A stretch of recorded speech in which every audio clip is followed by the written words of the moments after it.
ഈ കോലീബി സഖ്യം എന്നുള്ള ആ ഒരു ആരോപണം ഉന്നയിക്കുന്നത് തെരഞ്ഞെടുപ്പിൽ പരാജയം ഉണ്ടാവുമെന്നുള്ള മുൻകൂട്ടി കണ്ടുകൊണ്ടാണോ? കോഴിക്കോട്, വടകര, ആലപ്പുഴയും LDF തോൽക്കുമെന്ന് ഉറപ്പിക്കുന്നതുകൊണ്ടാണോ? അല്ല, കോലീബി സഖ്യം നേരത്തെ വടകരയിലാണ് ആ കോലീബി എന്ന പ്രയോഗം, ആ ക്ലീശ ആരംഭിക്കപ്പെട്ടത് വടകരയിൽ നിന്നാണ്. അന്ന് വളരെ അഭിമാനകരമായ ജയം വടകരയിലുണ്ടായി, ബേപ്പൂരുണ്ടായി.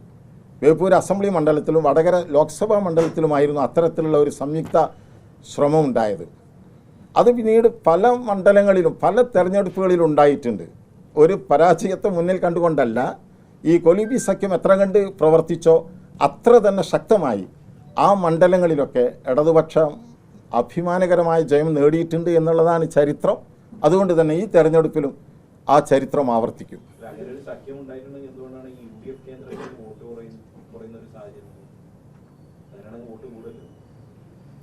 കോലീബി സഖ്യം എന്ന് പറഞ്ഞിട്ടുണ്ടെങ്കിൽ ഏത് സ്ഥാനാർത്ഥിക്ക് ഈ പറയുന്ന UDFും BJPയും സംയുക്തമായി ഇടതുപക്ഷത്തെ തോൽപ്പിക്കാനാണ് ശ്രമിച്ചത്. അപ്പോൾ വോട്ട് ചോർച്ചകൾ ഉണ്ടായിട്ടുണ്ടെങ്കിൽ വളരെ കൃത്യമാണ് അത് ഏത് സ്ഥാനാർത്ഥിക്ക് വേണ്ടി ആരാണ് വോട്ട് ചോർത്തിയത് എന്ന്.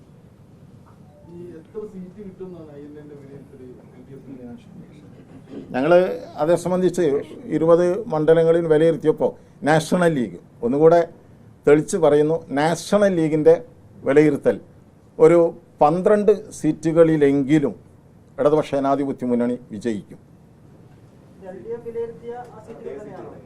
അതെ, ഞങ്ങളുടെ ഇലക്ഷൻ സംവിധാനം 20 മണ്ഡലങ്ങളിലും പ്രവർത്തിച്ചിരുന്നു. ആ ഇലക്ഷൻ ക്യാമ്പയിന് നേതൃത്വം കൊടുത്ത ആളുകളാണ് ഇന്നിവിടെ സന്നിഹിതരായിട്ടുള്ളത്.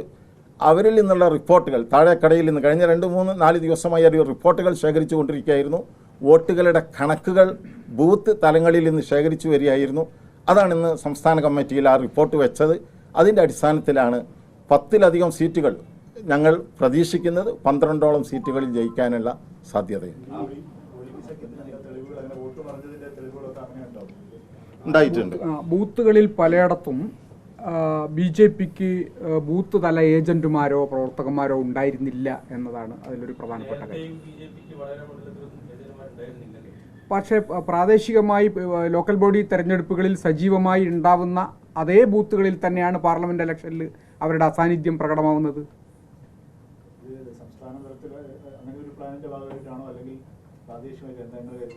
സംസ്ഥാന തലത്തിലുള്ള പ്ലാനായിട്ട് തന്നെയാണ് ഞങ്ങളുടെ ഒരു വിലയിരുത്തൽ. തീർച്ചയായിട്ടും ഉണ്ട്. വടകരയും കോഴിക്കോടും UDF കേന്ദ്രങ്ങളിൽ വോട്ട് കുറഞ്ഞു എന്ന് നിങ്ങൾ പറഞ്ഞതിൻ്റെ ഒരു പ്രധാന കാരണം UDF എന്ന് പറയുന്നത് മുസ്ലിം ലീഗ് ഉൾപ്പെടെയുള്ള ന്യൂനപക്ഷ വിഭാഗങ്ങൾക്ക് ശക്തമായ സ്വാധീനമുള്ള പ്രദേശമാണ്. അവിടെ ഈ കോലീബി സഖ്യം എന്ന ഫീൽ ഉണ്ടാവുമ്പോൾ സ്വാഭാവികമായും ലീഗിനല്ലെങ്കിൽ പിന്നെ UDFനല്ലെങ്കിൽ പിന്നെ ചെയ്യേണ്ടതില്ല എന്ന ഒരു നിലപാടിലേക്ക് ഒരുപക്ഷെ എത്തിയിട്ടുണ്ടാവാം. അതാണ് ഞങ്ങളുടെ ഒരു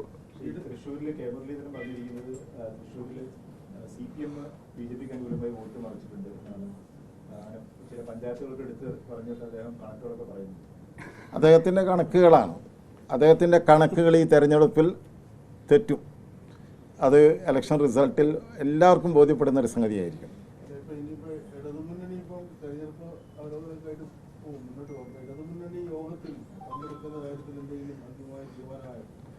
ഇടതുമുന്നണിയുമായിട്ട് നാഷണൽ ലീഗിന് വളരെ അടുത്ത ആത്മബന്ധമാണുള്ളത്. ഇടതുപക്ഷ ജനാധിപത്യ മുന്നണിയുടെ ഒരു അവിഭാജ്യ ഘടകമായി കൊണ്ട് തന്നെ ഈ തെരഞ്ഞെടുപ്പിൽ വളരെ സജീവമായി ഞങ്ങൾ നേരത്തെയും ഇടതുപക്ഷത്തിനോടൊപ്പമാണ്. ഈ തെരഞ്ഞെടുപ്പിൽ അതൊന്നുകൂടെ സജീവവും ക്രിയാത്മകവുമായിട്ടുണ്ട്. ഈ ജില്ലാ തലത്തിൽ LDF യോഗങ്ങൾ ചേർന്നുകൊണ്ടിരിക്കുകയാണ്. ഇന്നലെ കോഴിക്കോട് ജില്ലയിൽ LDF യോഗം ഉണ്ടായിരുന്നു. ഇന്നലത്തെ ഇടതുപക്ഷ ജനാധിപത്യ മുന്നണിയുടെ ഘടകകക്ഷികൾ മാത്രം പങ്കെടുത്ത യോഗത്തിൽ നാഷണൽ ലീഗിൻ്റെ ജില്ലാതല ഭാരവാഹികൾ പങ്കെടുത്തിട്ടുണ്ട്. ആ തരത്തിൽ എല്ലാ ജില്ലകളിലും പങ്കെടുത്തുകൊണ്ടിരിക്കുകയാണ്. സംസ്ഥാന തലത്തിലും ഞങ്ങൾ ഉണ്ടാകും എന്നൊരു പ്രതീക്ഷയിലാണ് ഇപ്പോൾ പോകുന്നത്. അപ്പം ഞങ്ങളുടെ കൺസേൺ അല്ലല്ലോ.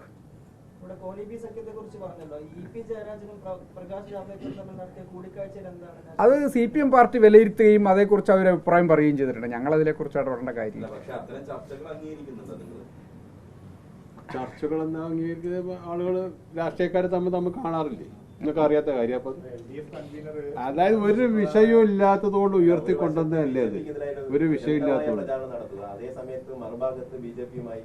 ധാരണയിലെത്തുക അല്ലെങ്കിൽ ചർച്ച നടത്തുകയോ ചെയ്യുക, ചായ കുടിക്കുക. എന്ത് ധാരണ ചായ കുടിക്കുക? അതൊക്കെ വലിയ പ്രശ്നം. അതിനേക്കാൾ വലിയ അപകടമാണ് ഒരു പാർലമെന്റ് അംഗം പ്രധാനമന്ത്രിയുടെ വീട്ടിൽ പോയി ഉച്ചഭക്ഷണത്തിൽ പങ്കെടുത്തത്. അതും നമ്മളെ നാട്ടിൽ തന്നെയല്ലേ ഉണ്ടായിരുന്നു. അത് പ്രശ്നമല്ല, അത് പ്രശ്നമല്ല. അല്ല, ഞാൻ ചോദിക്കട്ടെ, മുസ്ലിം ലീഗിന്റെ നേതാക്കന്മാരും CPM നേതാക്കന്മാരും തമ്മിൽ ചർച്ച നടത്താറില്ലേ? CPM ഇതിനെ വളരെ ഗൗരവത്തോടെയാണ് കണ്ടത്. ആ. കഴിഞ്ഞ സെക്രട്ടേറിയറ്റ് ആ ഗൗരവത്തോടെ അവർ ചർച്ച ചെയ്യും. ആ നിലപാടാണ് കഴിഞ്ഞ ദിവസം MP ഗോവിന്ദൻ പത്രസമ്മേളനത്തിൽ പറഞ്ഞത്. നിങ്ങൾ ഇതിനെ വളരെ ലഘൂകരിക്കുന്നു. അല്ല, ലഘൂകരിക്കല്ല. ഞങ്ങളുടെ ആദ്യത്തെ വാചകം അതാണ്. CPM അതിൽ ചർച്ച ചെയ്തു, തീരുമാനമെടുത്തു, അതിലപ്പുറത്തോട്ടൊരു നിലപാട്. അല്ല, അതന്നെ അങ്ങനത്തെ തീരുമാനം വന്നത്, അവസാനത്തെ തീരുമാനം വന്നത്. ഇപ്പിന്റെ ഇതിൽ ഒരു നടപടി വന്നിട്ടില്ലല്ലോ. ഇതൊരു പാർട്ടിയുടെ ഇടതുമുന്നണി കൺവീനറായ ഒരാള് അവരുടെ നഖശികാന്ത് എതിർക്കുന്ന പാർട്ടിയുടെ ഒരു പ്രമുഖ നേതാവിനെ, അതായത് കാണുന്നു, അത് വീട്ടിൽ പോയി കാണുന്നു. ഇത് ആ കാര്യത്തിൽ അതിപ്പോൾ ആരെങ്ങോട്ട് ആരാദ്യം ആരെ കണ്ടു എന്നതിനേക്കാൾ സഖാവ് ഇപിയുടെ വിഷയത്തിൽ CPM നേതാക്കൾ വളരെ കൃത്യമായി ചൂണ്ടിക്കാട്ടിയൊരു സംഗതിയുണ്ട്. ജാഗ്രത കുറവ് സംഭവിച്ചു എന്നുള്ളത്. അല്ല, അത് യെസ് പറയാം. അല്ല, ജാഗ്രത കുറവ് സംഭവിച്ചു എന്ന് ഇപ്പോൾ EP കണ്ടത് മാത്രമല്ലല്ലോ, നന്ദകുമാർ ചൂണ്ടിക്കാണിച്ച ഒരുപാട് കാണലുകളും ഒരുപാട് കേൾക്കലുകളും ഉണ്ടായിന്. വേറെ ഏതെങ്കിലും പാർട്ടി ജാഗ്രത കുറവുണ്ടായി എന്ന് ചൂണ്ടിക്കാണിച്ചോ? അപ്പോൾ CPM അക്കാര്യത്തിൽ കൃത്യമായ ഒരു നിലപാടെടുത്തു. അത് ജാഗ്രത കുറവാണ് എന്ന് അത് വളരെ ഔദ്യോഗികമായി തന്നെ CPM അത് വ്യക്തമാക്കി. ഞങ്ങൾ പറയുന്നുള്ളൂ. അത് വളരെ വ്യക്തമല്ലേ ഈ സമയത്ത്. ആ പാർട്ടി വിലയിരുത്തി തീരുമാനിച്ച് പ്രഖ്യാപിച്ച കാര്യമല്ലേ?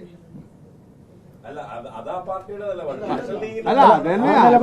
ആ പാർട്ടിയിലുള്ള ഒരു നേതാവിന്റെ കാര്യത്തിൽ വേറെ തീരുമാനം എന്താ നാഷണൽ ലീഗിൽ എടുക്കാനുള്ളതൊന്നുമില്ലല്ലോ. ഞങ്ങളുടെ ആശങ്ക തീർക്കാൻ ആ ഒരു കമന്റ് മതി. എന്താ പ്രശ്നം ഞാൻ ചോദിക്കട്ടെ നിങ്ങളോട്? അതായത് സ്ഥാനാർത്ഥികളെ വരെ പിൻവലിപ്പിക്കുന്ന അല്ലെങ്കിൽ പണം വാങ്ങി പിൻവലിക്കുന്ന കോൺഗ്രസ് അല്ലേ ഇത് ഉന്നയിക്കുന്നത്?